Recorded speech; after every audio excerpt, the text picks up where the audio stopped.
요소수 대란으로 급기야 민간 구급차의 장거리 운행이 차질을 빚기 시작했습니다. 문재인 대통령은 외교적 노력에 총력을 다하라고 지시했고 김부겸 총리는 아프게 반성한다고 사과했습니다. 중국 의존도가 높은 마그네슘과 실리콘도 최근 가격이 급등하고 있습니다. 물량도 구하기 어려워지면서 제2의 요소가 될지 모른다는 우려가 나옵니다. 우리나라에서 생산을 하나도 하지 않으니까 엄청 줄어들었어요. 5배 올랐어요. 난리 부르세요. 먹는 코로나 치료제 국내 도입 시작 시기가 내년 2월로 확정됐습니다. 코로나 사태를 끝낼 이른바 게임 체인저가 될지 관심이 모입니다. 주요 정당 대선 후보가 확정된 후 실시한 첫 여론조사에서 윤석열 국민의힘 후보가 선두를 달렸습니다. 여론조사 결과 자세히 살펴봅니다. 이재명 후보의 전국민 재난지원금 주장에 대해 민주당은 1인당 25만 원 지급이 가능하다며 힘을 싣고 있습니다. 윤석열 국민의힘 대선 후보는 50조를 투입해 자영업자 손실 보상에 쓰겠다고 맞불을 놨습니다.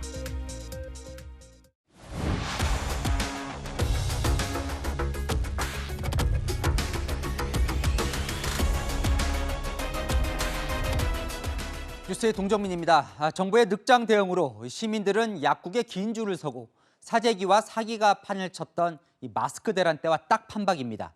요소수 대란 이야기인데요.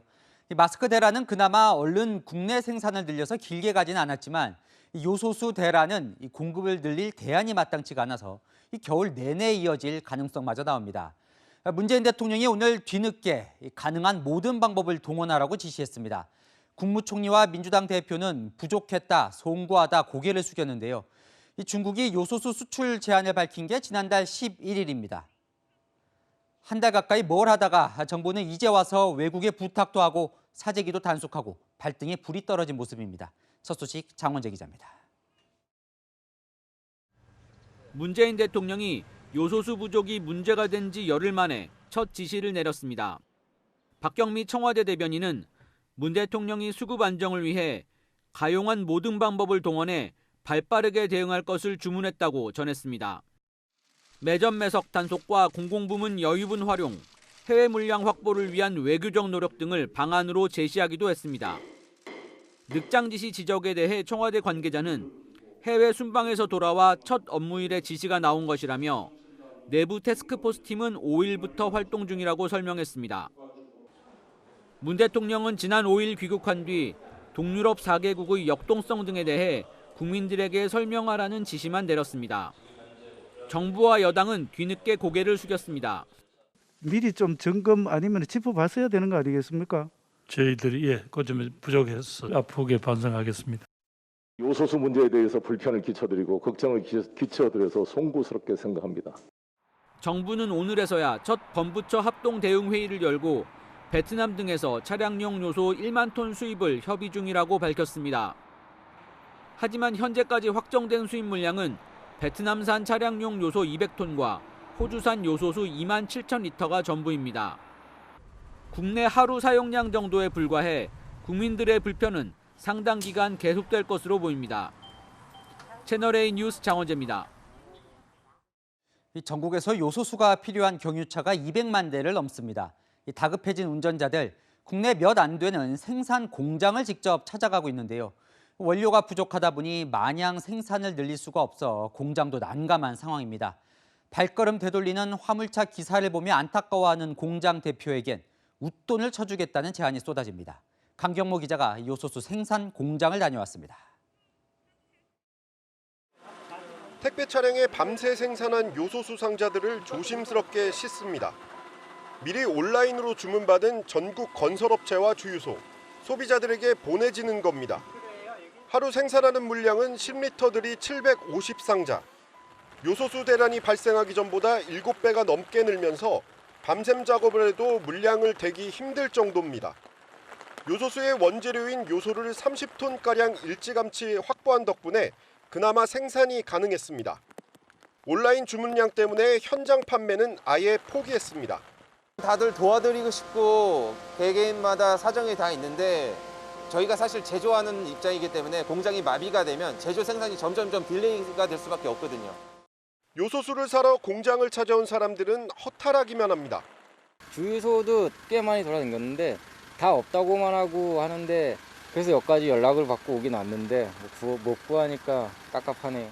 저희한테 부탁을 해가지고 제가 대신해서 왔거든요. 그 정도로 지금 요소수가 부족함으로 인해서 많은 분들이 불편함을 겪고 있습니다. 업체 대표의 휴대전화에는 요소수를 구입하고 싶다는 메시지가 쇄도합니다. 수량에 관계없이 값을 2배로 쳐주겠다는 자동차 정비업체 대표의 제안은 절박하기만 합니다. 그래도 힘들 때 서로 도와야 된다라고 생각을 하거든요. 그래서 저희는 그 단가에 맞게끔 최대한 노력하고 있습니다. 이런 가운데 국내 요소수 시장 점유율 절반을 차지하는 롯데 정밀화학의 생산 라인 일부가 지난주부터 가동을 멈추면서 본격적인 생산 차질이 빚어지고 있습니다. 채널A 뉴스 강경모입니다. 네, 우려했던 대로 요소수가 부족해서 구급차마저 못 달리는 일이 발생하고 있습니다. 정부와 지자체가 재고를 확보한 119 구급차와 달리 민간 구급차들은 자체 조달해야 합니다. 코로나 전담 병원 이송 등 민간 구급차가 해야 할 일이 많은데 장거리 운행은 아예 포기한 사례도 있습니다. 절박한 현장 상황, 남영주 기자가 취재했습니다. 요소수 대란의 충격은 민간 구급차 운행에도 영향을 주기 시작했습니다. 특히 장거리 이송이 문제입니다. 수도권에서 지방으로 환자를 이송하는 안모 씨는 닷새째 장거리 운행 요청을 거절하고 있습니다. 이걸 어떻게 해야 될지 모르겠어요. 지방 이송이 많은데 환자분들도 이제 갈에서 받게 되고 저희가 머리가 아파요. 이틀 전 간신히 요소수를 구했지만 환자를 지방으로 이송한 뒤에는 돌아올 수가 없어 엄두를 내지 못합니다. 급해가지고 한 이틀 전에 넣은 상태예요. 총 10리터고요. 네, 지금은 한 3리터 정도 있는 상태인데 이 정도면은 지방은 거의 못 갔다 온다고 생각하셔야 돼요. 자체 요소수 재고를 확보한 119 구급차와 달리 민간 구급차는 운행을 중단하는 사례가 나오기 시작한 겁니다. 민간 구급차 운전대원 손상덕 씨 처지도 마찬가지입니다. 혹시 요소수가 있나요? 요소수 없습니까? 손 씨는 코로나19 전담병원에 환자를 이송하고 있지만 요소수를 못 구해 일주일 뒤부터는 운행을 중단해야 합니다. 아니 요소수가 없어서 이송을 할 수 없다. 이건 어떻게 될지 저도 답답합니다. 한 민간 구급업체는 차량 3대를 그냥 세워두고 있다며 중고거래 사이트에 요소수를 구한다는 글을 올리기도 했습니다. 시동불능차가 지금 3대 있고 나머지 차는 지금 요소수가 한 절반 정도? 요소수가 얼마나 급했으면 어쩔 수 없이 올리게 됐어요. 국내 운행 중인 민간 구급차는 약 1,080대. 대부분 병원들은 이들과 계약을 맺고 환자 이송을 맡기고 있습니다. 요소수 대란이 의료 현장에 미칠 파장도 우려되고 있습니다. 채널A 뉴스 남영주입니다. 요소수 하나가 이렇게 많은 국민의 안전과 생계를 위협하는 상황도 놀라운데 사재기에 이어 사기 행각까지 늘고 있어 씁쓸합니다. 중고거래 앱에서 수백만 원의 피해 사례가 발생하기도 했습니다. 이솔 기자입니다. 4년째 광주에서 과일 유통업을 하고 있는 김성중 씨. 단골 손님들과 요소수를 나눠 쓰려는 생각에 중고거래 앱에 들어가 봤습니다. 요소수를 판다는 사람에게 연락했더니 10리터들이 157통을 5만 원씩에 팔겠다고 해 785만 원을 송금했습니다. 하지만 판매자는 약속 장소에 나타나지 않았습니다. 선입금 예약을 먼저 해야 된다고 이렇게 말씀을 하시더라고요. 팔 사람은 많기 때문에 하려면은 다 하시고 아니면 마시고라고 하셔가지고. 화물차 기사 등 요소수가 필요한 손님들에게 나눔을 약속했던 김 씨는 분통을 터뜨릴 수밖에 없었습니다. 돈도 돈이지만은 진짜 어떻게 생계하시는 분들한테 이럴 수 있을까 이런 생각을 좀 많이 했던 것 같아요. 지난 3일 전북 익산의 요소수 제조업체에는 전화가 한 통 걸려왔습니다. 전화에선 공사를 한다며 다른 번호로 착신 전화하라는 연락이었습니다. 알고 보니 피싱 사기. 고객들의 요소수 주문 전화를 가로채 받은 뒤 판매 대금을 챙겨 달아난 겁니다. 피해액은 1,700만 원에 이릅니다. 현재까지 경찰에 접수된 요소수 판매 관련 사이버 사기는 총 34건. 경찰은 온라인 중고거래 사이트에서 요소수를 판매한다는 글들이 끊이지 않고 있다며 선입금하기보다는 실물부터 확인하고 안전결제 서비스를 이용할 것을 당부했습니다. 채널A 뉴스 이소리입니다. 문제는 또 다른 중국발 자원대란 사태가 언제든 일어날 수 있다는 겁니다. 건설 현장과 생활용품에 많이 쓰이는 실리콘과 자동차나 스마트폰 배터리에 들어가는 마그네슘도 중국 의존도가 높은데 벌써 가격이 뛰고 있습니다. 박지혜 기자입니다. 강원도의 한 실리콘 제조업체입니다. 중국에서 광물 형태의 메탈 실리콘을 가져와 고운 가루로 만든 뒤 반도체나 태양광, 건설 자재 업체에 납품하고 있습니다. 하지만 요즘 중국이 갑자기 생산량을 확 줄이면서 피마르는 원료 확보 전쟁을 치르고 있습니다. 우리나라는 다 100% 중국에서 수입한다고 보시면 되고요.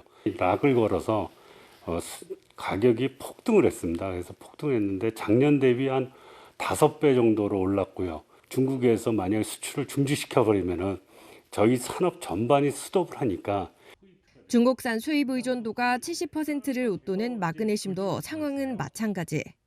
올 6월까지만 해도 1톤당 약 3,052달러 정도였는데 지난달 평균은 7,596달러까지 올랐습니다. 2000년 이후 월간 기준 가장 높은 가격입니다. 마그네슘은 가볍고 단단해 자동차, 스마트폰, 배터리 등에 주로 쓰이는데 모두 우리 주력 상품들입니다. 중국이 전력난에 공장 가동을 제한하면서 벌어진 일인데 다른 원자재까지 언제든 불똥이 될 수도 있습니다. 중국 내에서 이제 12월 달에 전기가 아예 끊어져요. 한 달간. 사치 생산도 일어나고 있고. 정부는 일단 소부장 핵심 관리 품목뿐만 아니라 범용 수입 품목 공급망까지 점검하고 특정국 생산 비중이 높은 품목은 주기적으로 공급 상황을 살피겠다고 밝혔습니다. 일정 기간 이상 특정 국가에 대한 의존도가 뭐 예를 들면 70%, 80% 수준이다 그러면은 어깨에 경보를 내는 어떤 그런 시스템을 이제는 마련해야 되지 않나 싶습니다. 정부의 부실한 공급망 관리와 원자재 비축이 도마에 오른 가운데 한시라도 빨리 중국 의존을 줄이고 수입선을 다변화해야 한다는 지적이 나옵니다. 채널A 뉴스 박지혜입니다. 네, 이 요소수 대란 언제까지 이어질까요? 경제정책산업부 서상희 기자와 알아봅니다. 자, 서 기자, 우리가 갖고 있는 이 요소수 재고로 얼마나 버틸 수 있는 겁니까? 네, 국내 시장 절반을 점유하고 있는 롯데 정밀화학의 남은 요소 재고가 3주분입니다. 어제 제가 관계자와 직접 통화를 했는데요. 20일부터 말일 사이에 요소수 생산이 끊길 것 같다 말했습니다. 이대로 가단 정말 공장 문을 닫아야 하는 상황인 겁니다. 지금까지 요소수 이제 97%를 중국에서 수입을 해왔는데 뭐 특사단을 보내자 이런 말도 있던데요. 중국에서 다시 받아올 가능성은 없습니까? 사실 중국도 재고가 석자라 가능성은 낮아 보입니다.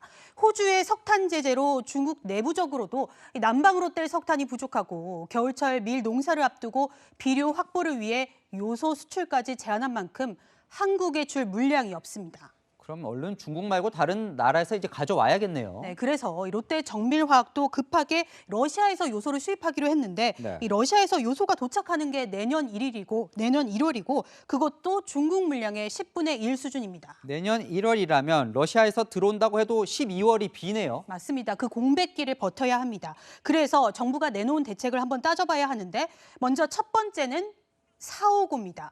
급한 대로 군 공중급유기를 투입해 호주에서 요소수를 가져옵니다. 27,000리터인데요. 어느 정도인지 잘 가늠이 안 가죠. 그래서 대형 화물차를 운행하는 분께 직접 여쭤봤습니다. 대구에서 수도권을 하루 왕복하면 600에서 800km인데 요소수 10리터 한 통을 쓴다고 합니다. 그러니까 27,000리터 대형 화물차 2,700대가 하루면 다 쓸 물량입니다. 턱도 없는 물량인데 네. 자, 그래서 다른 나라에서 원료인 요소도 지금 사오기로 했다면서요. 네, 베트남인데요. 베트남에서 다음 주 요소 200톤을 들여옵니다. 업계에 문의해보니 요소 200톤이면 곱하기 3 해서 대략적으로 요소수 600톤을 만들 수 있다는데요. 현재 정부가 파악한 요소수 월간 수요량은 2만 톤, 하루 수요량이 600톤입니다. 베트남에서 가져오는 요소로 요소수를 만들어도 이 역시 하루 물량이라는 겁니다. 정부는 오늘부터 이제 매점 매석 단속도 시작을 했는데 이것도 대책이 될까요? 네, 맞습니다. 바로 두 번째 대책, 찾고인데요. 정부는 합동 단속반을 꾸려서 매점 매속 집중 단속을 하는데 이 비싸게 팔려고 창고에 쌓아둔 물량이 있다면 찾아내 시장에 풀겠다는 겁니다. 여기에 군이 비축하고 있는 요소수까지 쓸 수 있는 만큼 탈탈 털어 시중에 공급하는 방안도 검토 중입니다. 이 마지막 대책은 바꾸고인데요. 이 산업용 요소수를 차량용으로 쓸 수 있는지 보겠다는 겁니다. 일단 1차 분석은 끝냈고 차량 주행 시험 중인데요. 문제는 이 산업용 요소수는 차량용 촉매부터 요소 함량까지 다 다르다는 겁니다. 차량이 망가질 수 있다는 우려도 있죠. 환경부도 이 산업용 자체도 장기간 사용할 수 있는 양이 아니라 단기간 조치라고 보고 있다 설명했습니다. 뭐 쥐어짜고 있는 것 같은데 이 지경이 되도록 대체 정부는 뭘 했습니까? 타임라인으로 한번 정리를 해봤는데요. 중국 수출 제한 조치가 이 고시가 된 게 10월 11일, 그리고 시행된 게 나흘 뒤인 15일입니다. 그리고 우리 정부가 대응에 나선 건 3주 후인 11월 2일부터입니다. 손 놓고 있는 사이 중국 항구에 선적 대기 중인 물량이라도 가져오거나 대체 수입처 확보를 할 수 있는 골든타임을 놓쳤다는 이야기가 나오는 이유입니다. 경유차 비중이 높은 나라에서 특정 국가의 요소 수입을 전적으로 의존하고도 대안 준비가 없었던 만큼 변명의 여지가 없어 보입니다. 네, 지금이라도 빨리 수습을 해야 할 것 같습니다. 지금까지 서상희 기자였습니다. 다음 소식입니다. 자, 주요 정당들의 대선 후보가 이제 다 정해졌죠. 큰 변수가 없는 한 이 중 한 명이 20대 대통령이 될 텐데요. 122일 대선 레이스 누가 선두에서 시작할까요? 여론조사 결과가 속속 나오고 있는데 이 컨벤션 효과를 본 국민의힘 윤석열 후보가 민주당 이재명 후보를 앞서는 것으로 나타났습니다. 전혜정 기자입니다.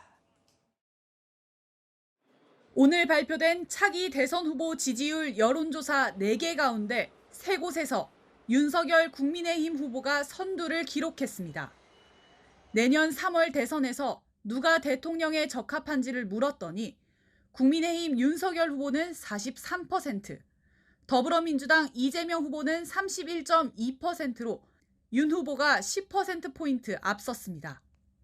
다른 두 곳의 여론조사에서도 윤 후보는 이 후보를 각각 10%포인트, 그리고 7.8%포인트 오차 범위 밖에서 앞서는 것으로 나타났습니다. 윤석열 후보는 한 곳에서만 이재명 후보와 오차 범위 내 접전을 보였습니다. 윤석열 후보는 가상 양자 대결에서도 이재명 후보의 우세를 보였습니다. 국민의힘 대선 후보 확정 전까지만 해도 두 사람은 접전을 벌였지만 후보 선출 이후 윤 후보 지지율은 10.7%포인트 급등했습니다. 두 후보가 모두 공을 들이고 있는 20대에선 윤 후보의 지지도가 높았고 30대는 비슷한 수치를 보였습니다. 청년들이 희망을 잃게 된 데 대해서는 여러 가지 원인들이 있겠지만 우리 더불어민주당과 우리 집권 세력의 책임이 없다고 할 수 없기 때문에 그 점에 대해서는 저희도 깊이 성찰하고 당을 그래도 열심히 지지해준 2030 그 청년 세대가 하여튼 우리 당의 중요한 정치적 자산이고 지난 5일 후보로 선출된 윤석열 후보가 이른바 컨벤션 효과를 누리고 있다는 분석이 나옵니다. 또 다른 여론조사에선 국민의힘이 창당 이후 최고치의 지지율을, 민주당은 문재인 정부 출범 이후 최저치를 기록해 가장 큰 지지율 격차를 보였습니다. 내년 3월 9일 대선까지 남은 기간은 121일. 후보들의 말과 행동에 따라 민심은 수차례 출렁일 것으로 보입니다. 채널A 뉴스 전혜정입니다. 이재명, 윤석열 두 후보는 나란히 오늘 민주당과 국민의힘 당 회의를 주재했습니다. 후보를 중심으로 당 전체가 진검승부를 시작하는 거죠. 이재명 후보는 윤석열 후보를 향해 민생 논의를 위한 1대1 회동과 매주 정책 토론을 제안했습니다. 일 잘하는 후보를 강조하기 위해 선공을 날렸다는 분석입니다. 윤수민 기자입니다. 이재명 더불어민주당 대선 후보가 윤석열 국민의힘 후보를 향해 1대1 회동을 제안했습니다. 이 나라의 미래를 놓고 우리 국민들의 삶을 놓고 진지하게 논의할 1대1 회동을 제안드립니다. 누가 더 나은 미래를 만들 수 있는지 국민에게 보여주자며 토론의 카드도 꺼내들었습니다. 실력과 또 실적들을 수시로 대비하고 논쟁해 볼 수 있는 장으로서 주 1회 정도는 정책 토론회 장을 한번 가져보자는. 이 후보는 스타트업 대표들과 정책관담회에서는 부동산 불로소득 분배에 블록체인을 활용하는 방안을 고민하고 있다고 말했습니다. 민주당 관계자는 정책 행보를 할수록 준비된 이재명 후보와 왕초보 윤석열 후보가 확실히 대비될 것이라고 강조했습니다. 풍부한 현장 경험과 위기관리 행정을 탑재한 유일한 후보 아닌가 합니다. 민주당은 윤 후보를 로마 제국을 멸망시킨 게르만 용병에 빗대기도 했습니다. 자신들이 선출했던 대통령을 구속시켰던 일종의 그런 사람을 용병으로 데려다가 4개월 만에 대통령 후보로 뽑았다는 것은 정말 부끄러워할 일이고. 윤석열 국민의힘 후보는 이재명 후보의 회동 제안에 대해 한번 생각해보겠다고 했고 국민의힘은 느닷없이 정치 쇼하듯 만날 건 아니라고 선을 그었습니다. 채널A 뉴스 윤수민입니다. 국민의힘 윤석열 후보는 오늘 처음으로 당 공식 회의를 주재했는데요. 선거를 당 중심으로 치르겠다는 게 첫 일성이었습니다.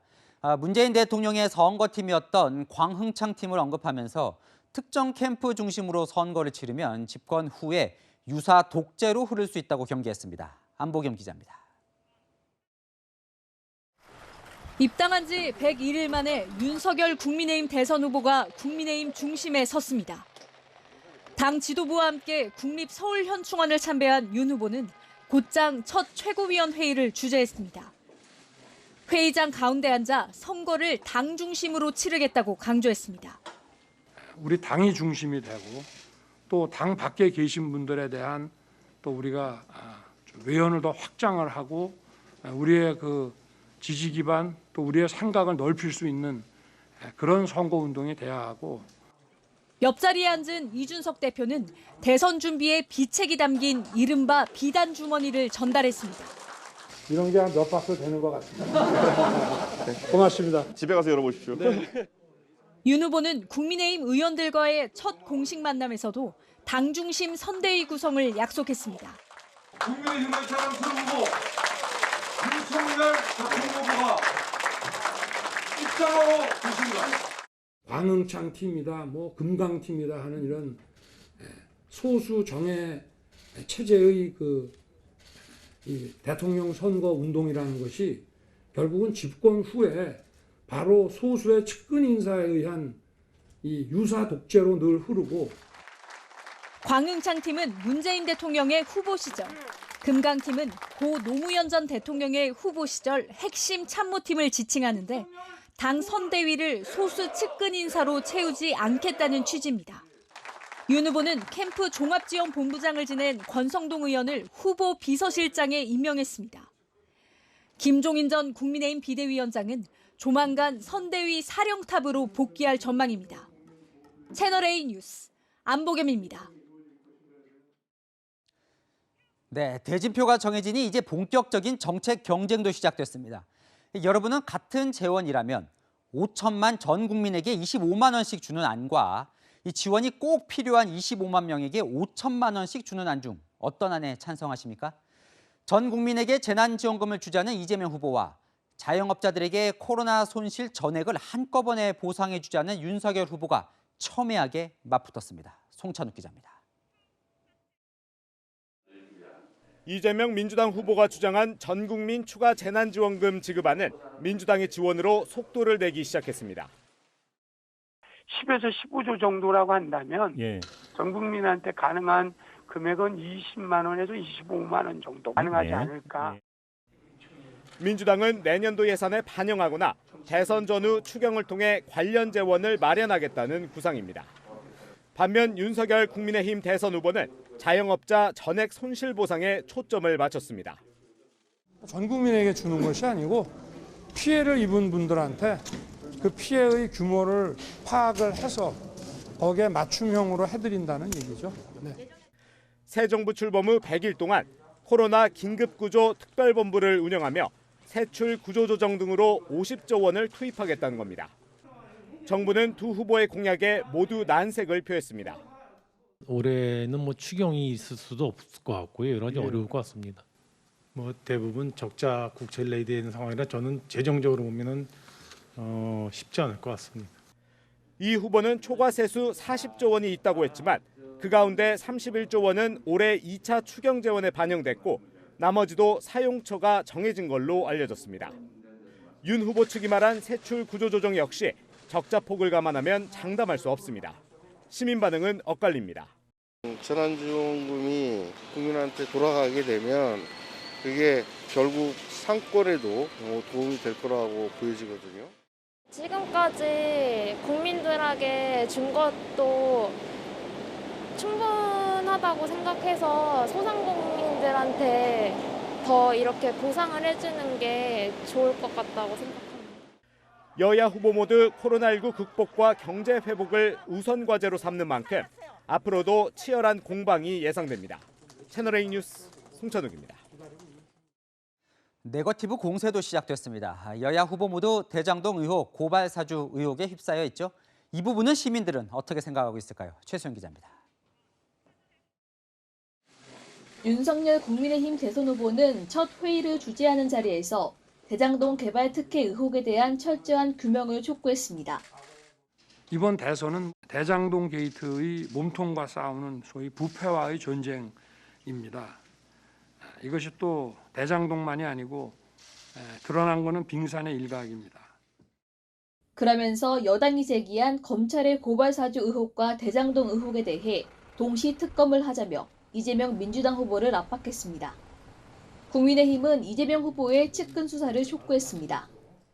마지막 통화한 사람 정진상 민주당 선대위 부실장을 소환해서 통화 내용을 확인해야 하는데 왜 여당 대선 후보 측근 정진상을 소환하지 않은 이유가 뭡니까? 더불어민주당은 대장동 의혹의 시작은 지난 2011년 윤 후보의 부산저축은행 부실 수사였다며 맞불을 놨습니다. 민주당은 예금보험 공사를 찾아 부산저축은행 부실 대출 사건 관련 자료를 내놓으라며 재수사를 압박했습니다. 당시 주인 검사였던 윤석열 국민의힘 대선 후보가 부실 수사, 봐주기 기소를 했다는 의혹을 검증하기 위해서 이 자리에 오게 되었습니다. 국회 예결위에서는 공수처의 고발사주 의혹 수사와 관련해 윤 후보 연관성을 부각시켰습니다. 윤석열 후보는 피의자입니까 아닙니까? 네, 피의자입니다. 관련 내용들이 사실대로 밝혀지면 법과 원칙에 따라서 당연히 기소해야 되겠죠? 시민들은 대선 전 의혹 규명이 우선이라고 입을 모았습니다. 대선 전에 검찰 쪽에서 빨리 수사를 진행해서 명백하게 사건을 종결내는 것이 중요하다고 생각하거든요. 대선 전에 풀 수 있는 건 다 풀고 출마해서 당당히 했으면 좋겠어요. 채널A 뉴스 최수연입니다. 국민의힘에서 대선 후보와 당대표 정도 빼곤 가장 관심 가는 인물이라면 단연 김종인 전 비대위원장이죠. 선대위 원톱을 맡을 가능성이 큰데요. 오늘 저희 스튜디오에서 진행된 신동아 특별대담에서 선거 구상을 내비쳤습니다.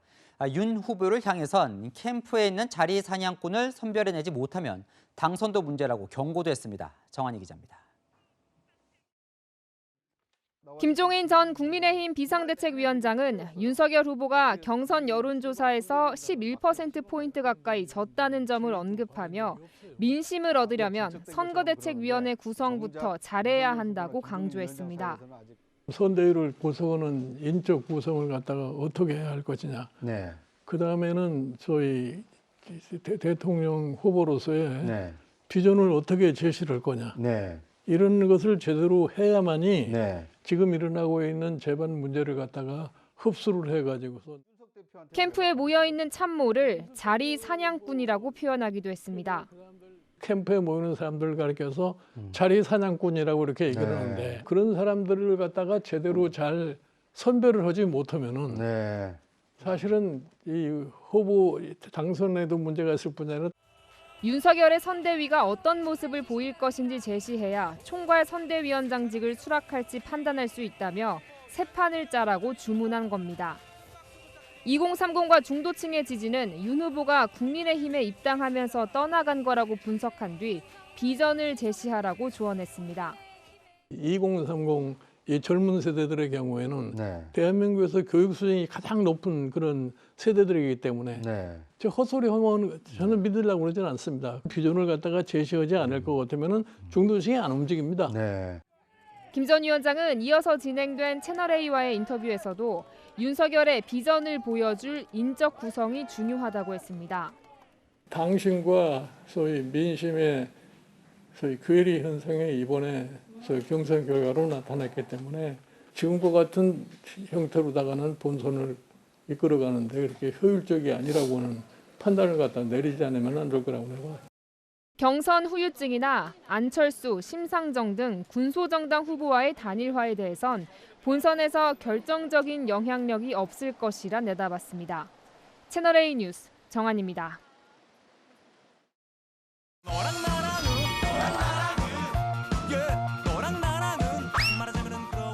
야랑야랑 정치부 김민지 기자 나와 있습니다. 첫 번째 주제 보겠습니다.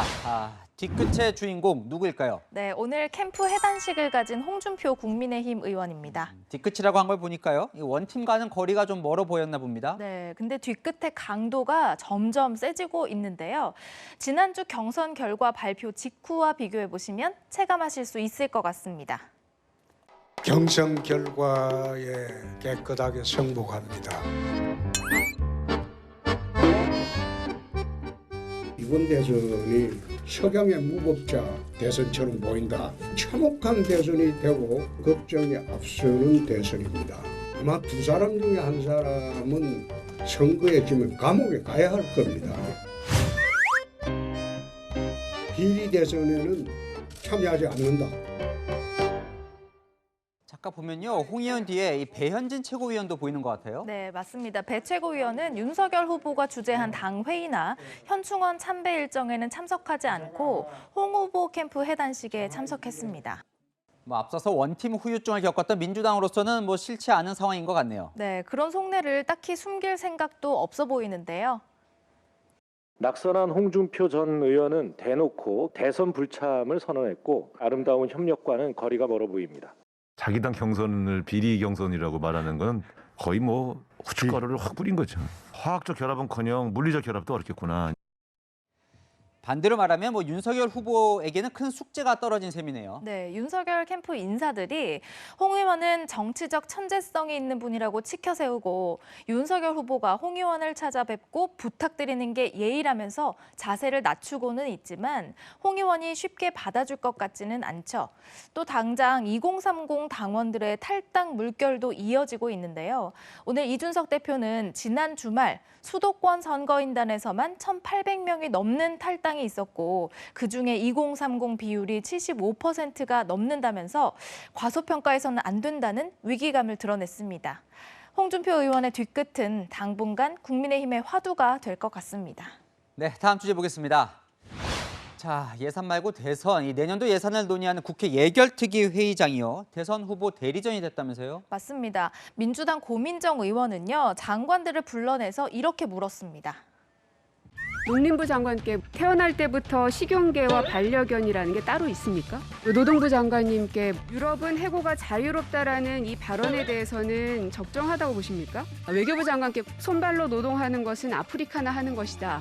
이런 발언이 만약에 현직 대통령의 입에서 나왔다면 국토부 장관께 집이 없어서 청약통장 못 만들어봤습니다. 라고 발언했다면 해수부 장관께 윤석열 후보는 후쿠시마 오염수 방류 큰 문제되지 않는다라고 답변을 했는데 그러니까 저 질문들은 과거 윤석열 후보가 했던 말들이군요. 맞습니다. 장관과 총리의 부적절하다는 답변을 유도하면서 우회적으로 비판한 겁니다. 민주당 신현영, 이성만 의원 등은 윤 후보의 자영업자 피해 회복 50조 원 지원 공약의 실현 가능성을 따져 묻기도 했습니다. 야당 의원들도 비슷했겠죠. 맞습니다. 이재명 후보의 재난지원금 추가 지급 주장을 겨냥했습니다.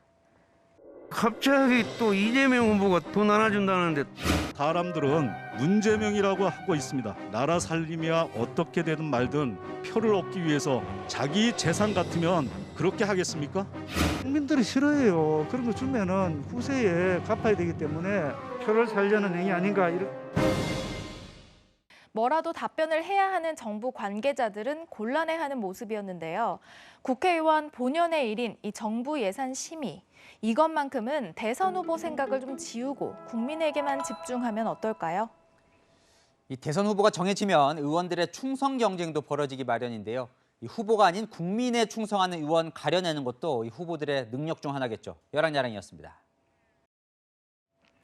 고위공직자범죄수사처가 윤석열 국민의힘 대선 후보를 피의자로 입건했습니다. 이번이 네 번째인데 검찰총장 시절 판사 문건 의혹 관련입니다. 윤 후보 측은 야당 후보 탄압이라고 반발했습니다. 이은우 기자입니다. 판사 문건 의혹과 관련해 윤석열 후보가 입건된 건 지난달 22일.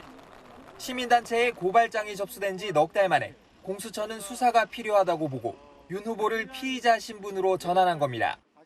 검찰 간부 5명도 같은 의혹으로 고발됐지만 윤 후보만 입건된 상황입니다. 윤 후보는 일부 판사들의 평판 등을 정리한 자료를 작성하고 검찰 내에서 활용한 의혹을 받고 있습니다.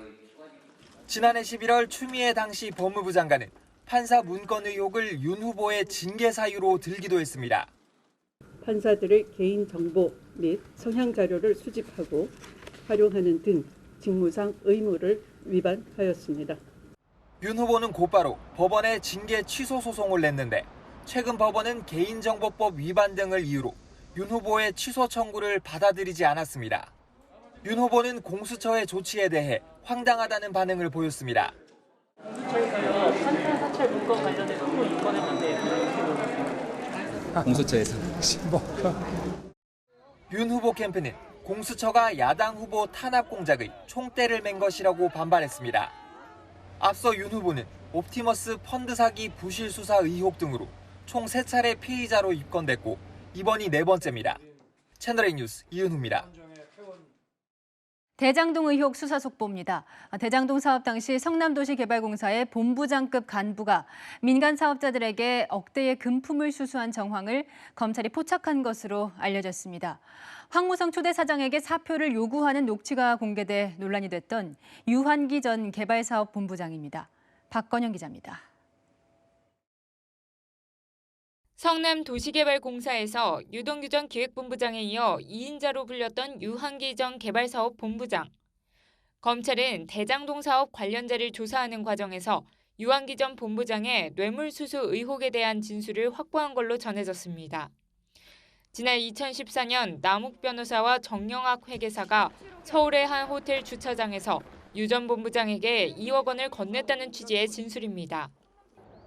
검찰은 한강유역 환경청의 환경영향평가에서 생태자연도 1등급을 받을 경우 사업 차질을 우려해 금품 로비가 이뤄졌는지 확인 중입니다. 1등급으로 지정이 된 곳이 갑자기 해제가 되고 이의신청 절차도 없이 이렇게 되는 거는 대장동이 유일하다는.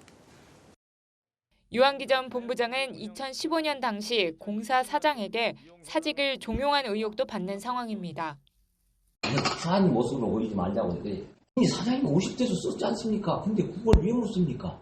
참 사장님 참 이상하다.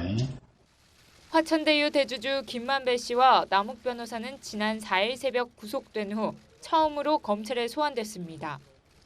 전담 수사팀 부장검사 등 수사팀 내 검사와 수사관 6명이 코로나19에 확진돼 잠정 중단됐던 수사를 오늘 재개한 겁니다. 채널A 뉴스 박건영입니다. 먹는 형태의 코로나 치료제가 내년 2월 우리나라에도 들어올 예정입니다. 코로나에 감염된 사람이 이 치료제를 먹으면 중증으로 악화되는 것을 막아주는 효과가 있습니다. 황규락 기자가 보도합니다. 코로나19의 게임 체인저로 평가받는 경구용 치료제. 단계적 일상 회복으로 인해 위중증 환자가 늘어나는 걸 막고자 정부가 경구용 치료제의 공급 시기를 내년 2월로 못 박았습니다. 질병관리청이 현재 경구용 치료제의 선구매 계약을 추진 중이고 2022년 2월부터 단계적으로 국내에 도입한다고 밝힌 겁니다. 정부는 경구용 치료제 40만 4천 명분 공급을 목표로 머크사와 20만 명분을, 화이자사와는 7만 명분을 계약했습니다. 나머지 13만 4천 명분은 머크와 화이자에 더해 스위스 로슈사와도 협의 중이며 이달 중 확정할 계획입니다. 확보한 경구용 치료제는 렘데시비르 등 기존 치료제와 함께 기저질환자나 고령자 등 고위험군 환자에게 먼저 처방할 계획입니다. 재택치료를 하시는 분들 중에 미접종자나 돌파 감염자 중에 고위험군에게 이 약제를 투여하게 되면 입원을 하지 않고 사망에 이르지 않을 수 있기 때문에 독감의 타미플루와 같은 역할을 할 수 있는 게임 체인저의 역할을 할 수 있을 것으로 기대합니다. 화이자의 경구용 치료제는 치료제 투약 후 입원과 사망률을 89% 줄이고 머크사의 치료제는 입원율을 절반으로 낮추는 등 효과가 입증됐습니다. 다만 아직 부작용에 대한 자료는 부족한 것으로 알려졌습니다. 채널A 뉴스 황규락입니다. 미국은 오늘부터 백신 접종을 마친 외국인 관광객에게 격리 없는 여행을 허용했습니다. 뉴욕 시내에서는 2년 만에 마라톤 대회도 열렸습니다. 서채리 기자입니다. On your mark.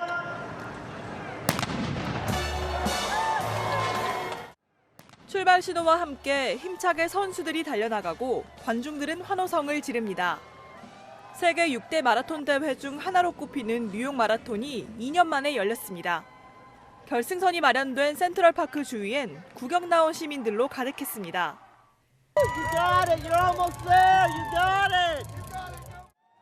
참가자들은 최소 한 차례의 백신 접종 확인서와 코로나 음성 증명서를 제출해야 했지만 모두 들뜬 모습이었습니다. 빌 클린턴 전 대통령의 딸 첼시 클린턴도 완주 인증샷을 남겼습니다. The tourists are back, the people are back, the kids are back in school. Yeah, so the restaurants are busy, them ticketing, so all of those things are good steps. 여행객들에게 꽉 막혀 있던 미국 본토의 하늘길도 20개월 만에 열렸습니다. 항공편 입국을 희망하는 외국인은 백신 접종을 완료한 상태에서 미국행 항공기 탑승 3일 내로 코로나19 음성 판정을 받아야 합니다. 입국이 허용되는 백신은 화이자, 모더나, 아스트라제네카, 얀센, 코백신, 시노팜, 시노백 등 총 7개이며 백신 접종자에겐 자가격리가 면제됩니다. 코로나19 사망자 0명을 기록한 일본도 오늘부터 사업과 유학 목적의 외국인 입국을 허용했습니다. 화이자, 모더나, 아스트라제네카 등 3종류 백신 접종을 완료한 경우 자가격리 기간은 기존 10일에서 3일로 대폭 줄어듭니다. 일본 정부는 연내 단체 관광객의 입국도 허용하는 방안을 검토하는 등 전 세계가 빠르게 일상 회복을 준비하고 있습니다. 채널A 뉴스 서채리입니다. 경찰의 사이버 도박 특별 단속에 걸린 일당의 거주지에서 슈퍼카와 현금 다발이 무더기로 나왔습니다. 검거 현장 김태욱 기자가 보여드립니다.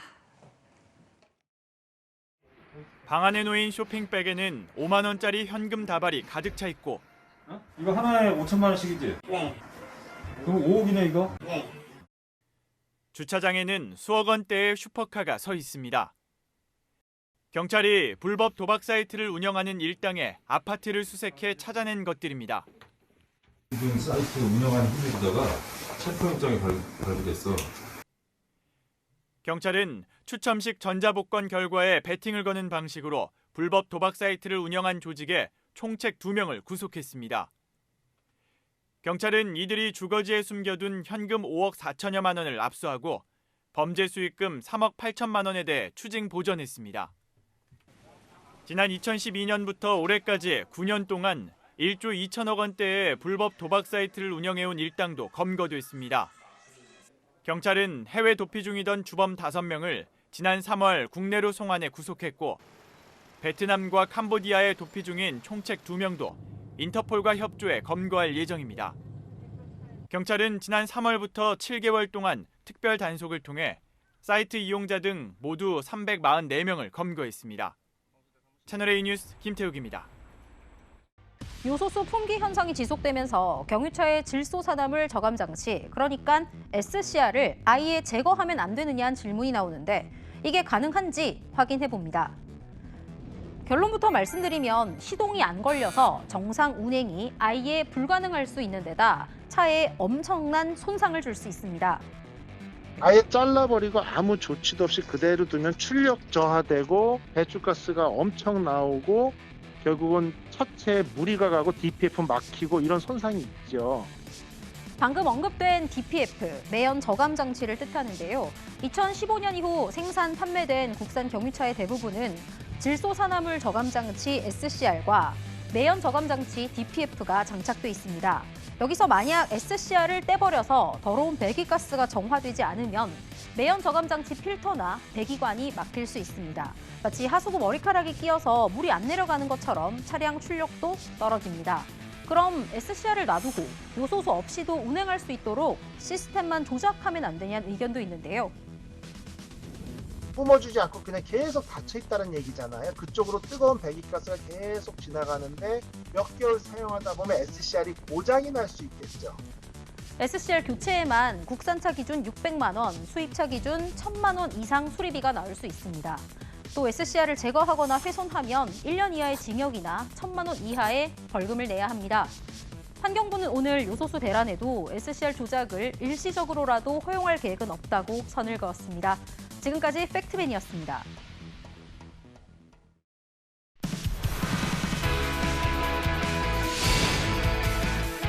안녕하세요. 스포츠 뉴스입니다. 내일부터 프로야구 플레이오프가 막을 올리는데요.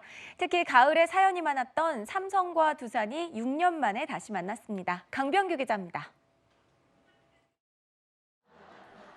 6년 전 한국 시리즈 5차전 두산 정수빈이 3점 홈런을 쳐내며 이른바 삼성 왕조를 무너뜨렸습니다. 이때부터 두산은 6년 연속 한국 시리즈에 올라 3번 우승한 반면 삼성은 가을 야구 진출에 실패했습니다. 6년 전 승부의 현장에 있었던 선수들이 이번 플레이오프에서 다시 만납니다. 두산의 정수빈과 박건우는 이번 시즌 팀 내 삼성 킬러로 자리 잡았고 허경민도 두산 가을 야구의 공격을 이끌고 있습니다. 에이스 미란다 등 외국인 투수들의 공백을 메우는 게 두산의 과제입니다. 6년 전 우승을 놓친 삼성 박혜민과 구자욱도 올 시즌 두산을 만나면 더 힘을 냈습니다. 도박 파동으로 투수 3명이 빠진 6년 전과 달리 단단해진 마운드도 큰 힘이 될 전망입니다. 가을 야구 상대 전적은 24승 23패로 팽팽합니다. 밑에서부터 올라가고 있는데 많이들 좀 선수들 체력적으로 힘들고 최선의 모습을 보여주면 또 결과가 좋게 나올 것 같습니다. 초반 흐름을 뺏기지 않는 게 가장 중요하기 때문에 그 흐름을 어떻게 유지하느냐, 뺏어오느냐 그런 싸움인 것 같고요. 화요일 날 모든 것을 보여드리도록 하겠습니다. 내일은 삼성 에이스 뷰캐넌과 삼성에 강한 두산 최원준이 선발 마운드에 오릅니다. 채널A 뉴스 강병규입니다. 하루 사이에 날씨가 돌변해서 무척 당황스러우셨죠? 저녁 시간이 되면서 바람이 점점 더 강하게 불고 있습니다. 서울에는 지금 초속 4m의 강풍이 불면서 시민들의 귀갓길 발걸음을 재촉하고 있는 모습인데요. 밤사이에 기온은 더 내려가겠습니다. 북서쪽에서 한기가 계속 내려와 내일 아침은 오늘보다 7도에서 12도가량 내려갑니다. 내일 서울은 4도, 대구는 5도로 출발하겠고요. 낮에는 10도 안팎에 머물겠습니다. 바람도 강하게 붑니다. 특히 해안가 지역과 강원 영동을 중심으로는 소형 태풍급의 강풍이 몰아칠 수 있습니다. 고도가 높은 대교에서는 차량 전복 사고에 유의하시고 항공기 결항 여부도 확인하시면 좋겠습니다.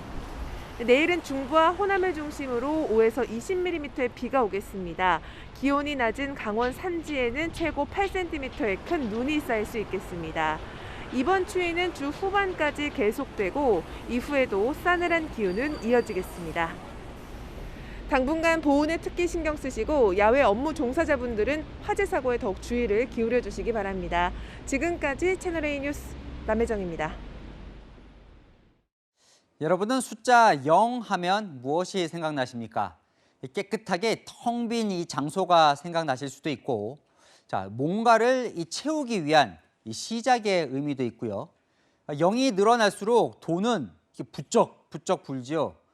제가 숫자 0 이야기를 꺼낸 건 이번 대선에서 민주당과 국민의힘 대선 후보가 모두 국회의원 경력이 없는 영선입니다. 1987년 민주화 이후에 처음 있는 일인데요.